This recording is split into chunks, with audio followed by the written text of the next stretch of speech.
The following video addresses the basic maintenance and repair of the Series 200B backflow prevention assemblies, sizes 1/2 through 2 inch.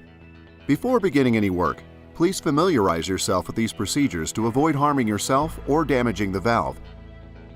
A copy of these instructions, as well as specification sheets, repair kit ordering information, and additional product resources can be found online at amesfirewater.com.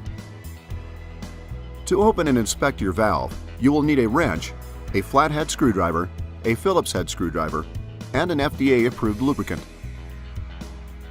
The 200B backflow prevention assembly features 2 check assemblies, differentiated as the number 1 and number 2 checks respectively. Each check features a cover O-ring, a spring, a check disc holder assembly, which includes the check disc rubber, a check disc washer and a disc screw, the check seat, and finally the seat O-ring.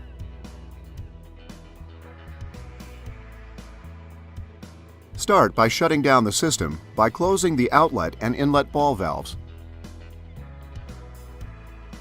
Relieve the pressure trapped within the assembly by slowly opening the number 4, number 3, and number 2 test cocks. Loosen the check valve cover with a wrench and finish unthreading by hand.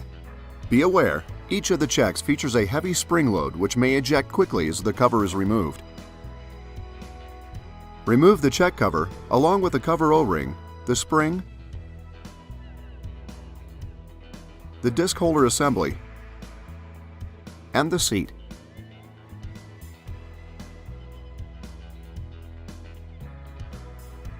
Each check component should be inspected to ensure the correct operation of the unit. In order to inspect the rubber, first disassemble the disc holder as shown.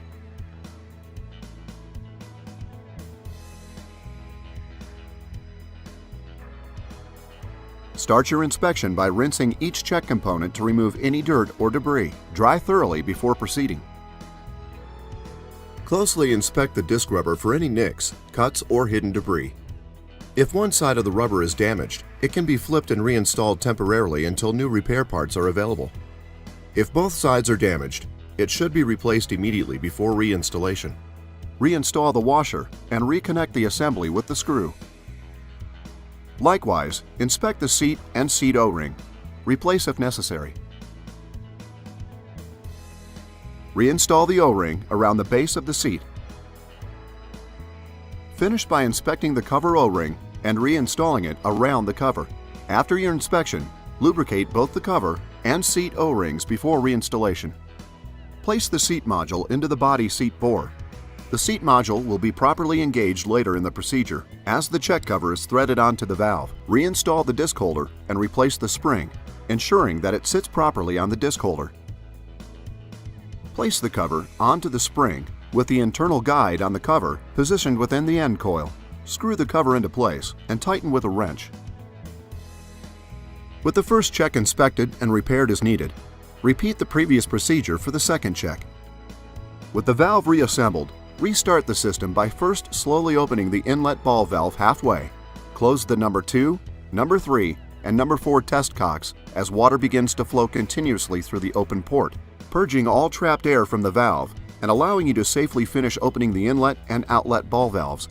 For more information on local startup and testing procedures, consult your local municipality or manufacturer's representative.